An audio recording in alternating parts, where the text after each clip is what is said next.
It's the Believe in Texans podcast brought to you by FanDuel, and I was going through all of the clips I had from OTAs and minicamp, and I started to kind of evaluate, okay, how am I feeling about each one of these individual clips from Will Anderson or D'Amico Ryans, and I started to realize, all right, the guys that the guys that I'm most interested in are the ones who are talking about the new additions for the Texans. So we got our first look in the flesh at a lot of the new free agency acquisitions, trades like David Montgomery, and of course the draft picks. So I want to go through the major additions that the Texans added throughout the offseason and check in with how we're feeling about them after minicamp. Some of them we saw more than others. We'll get to Marlin Klein. We'll get to him as Germany here, meanwhile, is having a great time in the city of Houston in this dismal weather that we're having right this moment. But if we're going to start on the offensive line, because that works out well with the additions of Wyatt Teller, Braden Smith, and of course, Keylan Rutledge, and then work out to the tight ends, the running back, and then we'll go over to the defensive side of the ball. I think when it came to Keylan Rutledge, one of my favorite clips from all of the media availabilities this entire week came from Aziz Al-Shaair, because Aziz is a hell of an interview, but something that he said not about the defense, but about the offensive additions and specifically Keylan Rutledge, it was really good to hear. And here's Aziz on the additions that they made on the offensive line, and pay attention to what he says about the guy that he wants to punch in the face. Yeah, I think what I like is just the mentality. I was talking to Rut about this. The best offensive linemen I know are like gnats. Like you blow them away, you get off the block, and then by the end of the play, you just feel somebody breathing on you. Like, man, get the hell away from me. So I say that to say, like, that's how it's been, just for him specifically. There's times where I'm over there, like, thinking about punching him because he's just right there, just on you. Like, and I love that. I think those are the best players at that position that I've played against are just literally like won't stop. It doesn't matter. The technique is going to develop as you play more and get more experience. But the mindset, the attitude is stuff that is hard to coach. It's hard to coach somebody to be physical. It's just either you got it or you don't. And him coming, he Conference USA, he went to Middle Tennessee. We talked about that before he went to Georgia Tech. And just that mentality that you got to have. We talked for a while, and he has the right mindset. And obviously the guys that we brought in as well, talk about Wyatt, talking about Braden, those are guys that I played against, and they, just like I said, the guys that you like, damn, this dude won't leave me alone, like the pests. And I think it just fits right in. So it's going to be really good for us, and obviously just that veteran presence for a young guy like him is going to be really good too. So I'm excited. Yeah, no, I think as Aziz was saying that, I was just thinking back to some of the most pain in the butt offensive linemen that I played against in my career, and that's exactly it. They just stay after you. It feels like even when you think you've won a rep, and then all of a sudden there he is again. Those of you who are of a certain age will remember Mark Stepnoski from the Oilers and the Cowboys. He was exactly that guy. Weighed about 245 pounds. He was a center, and he was just a pain in the ass. You think you had him beat, and then all of a sudden he's back up, and he's back there. He keeps reappearing. Why won't you die? That's I think what Keylan Rutledge looks like out there. I think physically he's imposing looking, and you knew that. The scouting report is what it is. You see him on college film, but especially when he plays center, that's a massive, strong center. So the big question with him is just, all right, is he going to be able to make that transition, and is he going to be an upgrade over Jake Andrews? And I know some people might scoff at that, but Jake Andrews has a full season of playing starting NFL center, and Keylan Rutledge is still learning how to snap the ball. And I don't think we can understate that that's a seemingly simple thing, but it's a big adjustment to make when all of your muscle memory from your time playing football is with your hand in the dirt, and all of your footwork and everything is based on that playing at guard. That playing center, even though he had a few snaps at the Senior Bowl, it's a different test to begin with, even if you don't involve snapping a shotgun snap.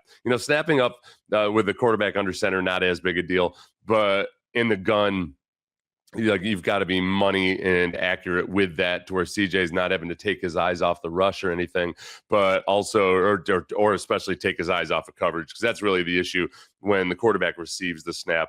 Is he able to figure out what's going on in his either peripheral or with his direct vision and not have to think about the snap? And there was some inconsistency with that during OTAs. He seems very, very serious about being a football player in a really good way. I think he takes, there's not a hint of levity that I saw. This guy takes his job seriously, so he's going to fit right in there. Wee Woo as well. With a guy like Wee Woo, especially, where his physicality and his strength is his calling card more so than his athleticism, you really can't judge those guys until they get into training camp with the pads on. So I'm excited to watch and see him. You heard Aziz mention Wyatt Teller and Braden Smith. Braden Smith, we didn't get to see much from him at all in OTAs, but what Aziz said about him and his tenacity and getting after it, when I went back after the Texans had first signed Braden Smith, I went back and I watched the first Colts game from last year, and that was one thing that jumped out at me in the run game was, man, he really got into it a few times. I think it was either Derek Barnett or Danico Autry. I mean, he just kept driving him after the whistle. Looked like they tussled a little bit afterwards. But he's as we might say in less delicate company, he's an all-day mofo. He's that kind of a guy. Wyatt Teller.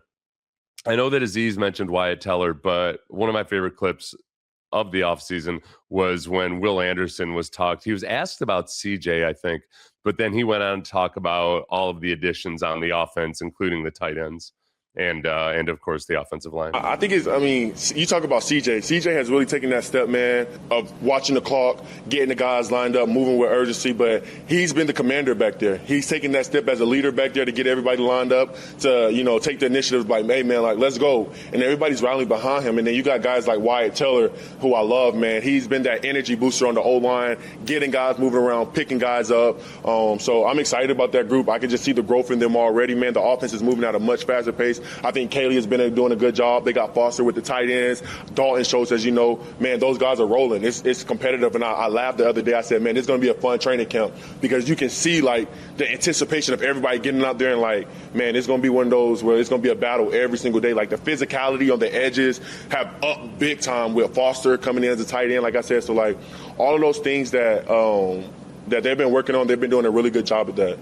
The thing I loved most about that is that I just got this image of Will Anderson being frustrated the last couple of years that there wasn't more competition in training camp. Like, come on, will somebody challenge me? Will somebody test me? Can you guys do this? And if we talk about first Wyatt Teller, who we brought up, when he said picking guys up, the first time I heard it, I immediately went to, picking up games, because that would be cool. And yeah, the more veterans you have in there, the better they are at picking up D-line games and stunts and blitzes and all of those things. I would add that with, Braden Smith, where in pass protection, I'm not as I don't know how much of an upgrade he will or will not be over Titus Howard. Titus is a perfectly, above average pass protector. It's in the run game where I think Braden Smith is really going to make his money. Like, literally, that's why they're paying him the money, is because they want him to be more of an impact in the run game. But there is more of a veteran presence there now. Ed Ingram's got an entire year in the system. Ariante Ursary is an actual, I don't want to call him a veteran yet, but he's a second-year player. But with Wyatt Teller and Braden Smith, you've got the physical play, yes, but then I think the mental side of things and helping guys get everything right, not just in the games, but in practice, is when it's really, really important. And then CJ, as he's involved in pass protection and making those calls, the more veterans you can have on the line, the better. Will also mentioned Foster Moreau. So we're going to move into the tight ends a little bit. Foster Moreau has been a slow buildup for me, and I think getting to see him in person helped a lot, because you can see he's adept as a receiver. That's not his calling card, but he's also a very competent blocker, especially in pass protection, because there's gonna be times, really right off the bat in week 2 versus the Bengals, and actually week 1, where they're going to be facing probably more of a 3-4 and a much more blitz heavy defense than we've seen in Buffalo. Remember, under Sean McDermott, they did not blitz a lot. They were the classic, hey, we're going to play cover 2. We're going to rush 4 defensive linemen. That's the way we're going to get it done. And that's not as much of a mental task for the offensive line and the tight ends. But with the Bills now blitzing a lot right off the bat, they're not going to have any film on Jim Leonard, the new defensive coordinator over there, on how exactly he's going to run this defense. And the way Jim Leonard operates his defense is kind of like Wade Phillips back when he was here in Houston. Vance Joseph blitzes a lot and also just wants to occupy all the offensive linemen by having 5 defensive linemen / linebackers on the line of scrimmage. That frees up a lot of guys on the defensive line to have one-on-ones. And it also gets the tight ends that they're facing more involved in pass protection. So there's going to be a time when you've got Bradley Chubb on one of the tight ends potentially in pass protection one-on-one, whereupon the tight end's job is to get beat slowly. You're not going to shut them down, but you got to get beat slowly, and Texans tight ends have struggled to get beat slowly. They've done a really good job at getting beat quickly in pass protection. Foster Moreau is more of a legitimate pass protecting tight end, by tight end standards. And I think that's going to make a difference, especially with some of these more blitz heavy teams. The Texans are still at 9.5 wins on the season over at FanDuel. And I think that's probably where they're going to stay. Each year that they do that to D'Amico, he ends up surpassing it. So I personally think that's a good deal over there at FanDuel right now. When it comes to Marlin Klein, the other tight end, who as of yet has only been mentioned sparsely. This is Dalton Schultz on Marlin Klein, the draft pick. Good athlete, dude. I mean, he's a big dude. He moves well. I think in this offense specifically, like I just was saying, like you were asked to do everything. And so just knowing where to be and where to line up and how to execute is like a big hurdle. It's a big learning curve. So I think as a young guy, being able to soak that up and to get that information and use it well and able to go out and actually line up and execute at full speed, it's hard to do. And so far, I think he's done a good job of that. Training camp kind of is the true test of putting the pads on and figuring out when the bullets are flying. But, we'll see. I'm excited for him. So we didn't get to see Marlin Klein very much at all. He had a hamstring injury for most of OTAs. Saw him sparingly in the first practice, and then very sparingly in minicamp. But my first impression of Marlin Klein was, man, this is a big kid. And with the trend of where the league is going, where more teams are more interested in blocking tight ends, I think they very much look at this as a big guy who's probably got room to put a little bit more muscle on his frame and has an appetite for run blocking, and also comes from a school at Michigan where they use their tight ends more the way that NFL teams do, as opposed to a lot of colleges where these days a tight end is just whoever your heaviest wide receiver is, basically. We'll call him a tight end. Looks a little bit more like a tight end than a receiver, but they're split out from the formation. They're not doing as much run blocking. In Michigan, they do a whole lot of run blocking. He's really physical in that. So I'm holding off judgment on him until we actually see more of him. In my YouTube live stream this weekend, somebody called him a bust already. And it was one of the first things that triggered me in a while. I got triggered at that. I don't know how you come out of a non-padded practice with a blocking tight end who didn't hardly practice at all because of a hamstring injury. It's not like he tore his ACL or anything, and call him a bust. I don't know. Let's give it. Can we breathe? Can we breathe for just a moment? You can breathe with the Texans over at FanDuel being plus 850 right now, which I believe to win the AFC, to be the number 1 seed in the AFC. And I think that I think that if they've risen a little bit, the only thing that I can really think of is that the positive reports about CJ, spun the dial just enough. Maybe the positive reports about Tank Dell. I mean, we know that people have the defense rated very high regardless. That hasn't changed at all. But they're sitting right there at the 6th best odds to win the AFC at plus 850 over there with our friends at FanDuel. And by the way, if you haven't already, please like and subscribe on YouTube.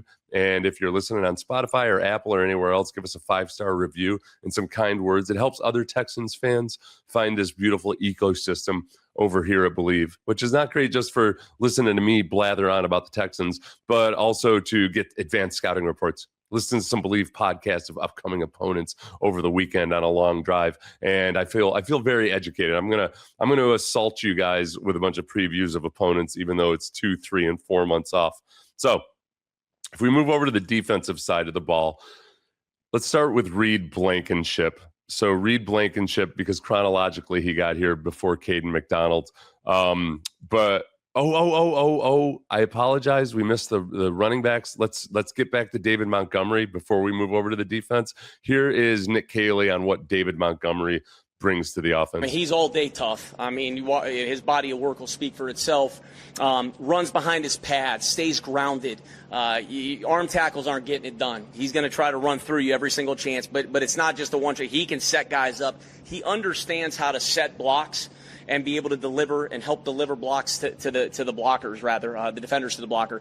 And then you look at his pass game production. You know, he's just got a really good feel. He's got a good. He's refined. He takes a lot of pride in his route running, and he brings a lot. And that's one of the many reasons I'm really excited about him.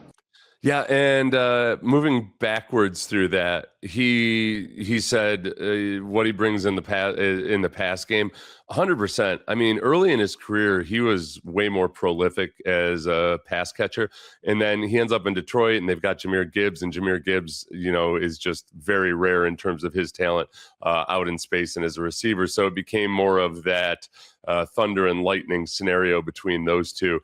I think what I've seen most people get excited about is the possibility of having both David Montgomery and Woody Marks in the backfield at the same time, because a lot of times when you do that, if David Montgomery didn't have ability as a receiver, then okay, it would be easier for defenses to figure out what we're going to do with these guys. But between David Montgomery actually being a viable receiver and Woody Marks being good in pass protection, that can inject a little bit of doubt or instability into the defense's expectations. And they might be able to do some really fun and funky stuff between the varying different skill profiles of the tight ends, because you've got a couple of running backs who can either run the ball or catch the ball. It paints a picture of, okay, they're going to have more options to do maybe more creative or I don't want to say innovative. Nobody ever innovates anything in football. They just copy somebody who did it a little bit differently or a little bit better. I think David Montgomery, as a physical guy who runs behind his pads, that's where I really look at that as the thing that, man, could have just tweaked the offense just enough last year, where they were the Texans were 13th in scoring. If they just had a guy who could be a hammer in short yardage situations, they very easily could have been a top 10 offense, and they would have been scoring more touchdowns instead of settling for field goals, because they did a great job of getting down into the red zone. It was getting out of the red zone and into the end zone that eluded them. And it's kind of a big deal. 7 points instead of 3. That adds up. That adds up over time. So everything I saw from David Montgomery was great, but everything you ever see from a running back in minicamp with no pads on always looks great because nobody can tackle them. So they go rocketing through the line of scrimmage, and if you can't tell whether the blocking was good or not, you're never quite sure exactly what you should feel about them. I'm also excited about Jawar Jordan. I know that's not a new addition, but I think Jawar Jordan has that chance for this year that does the proverbial click and just everything comes on for him. Last year, had that 100-plus yard game against the Cardinals, played some in the next couple of weeks, but then got injured in the final game of the season with a high ankle sprain, and then he wasn't available for the playoffs. I think there's a little bit of a perception that the Texans just stopped using Jawar Jordan just because, but it was injury related. So between Woody Marks and Jawar Jordan, a couple of smaller guys that had injury concerns during the season, you can see why they need that guy like David Montgomery. Hopefully can take more punishment more regularly without getting injured. Now let's move over to the defensive side of the ball, where Reed Blankenship was really the first addition on this defense before Kayden McDonald came in the draft. But here is, let's go with Matt Burke on what Reed Blankenship brings to the table. Yeah, again, I think from a starting point, just the intellect, like savviness, like, again, he's played a lot of ball, played a lot of big games, obviously somewhat different scheme, but just like translating into how we play and stuff. I think it's been really cool to watch him just like you watch out here, it's like he's been here for 4 years with us the whole time. You know what I mean? It's just, it didn't take him long to really fit in the room. Just from a personality standpoint, he's all about ball. But just from like, he's got it. I mean, there's stuff that we're growing on and learning. But I mean, he picked things up really quickly, and just I think his, what you alluded to, just sort of his history of playing and his experience allowed him to sort of like get into the groove pretty quickly, and like it's been very seamless, and excited to see him keep growing and get some real-time reps for us.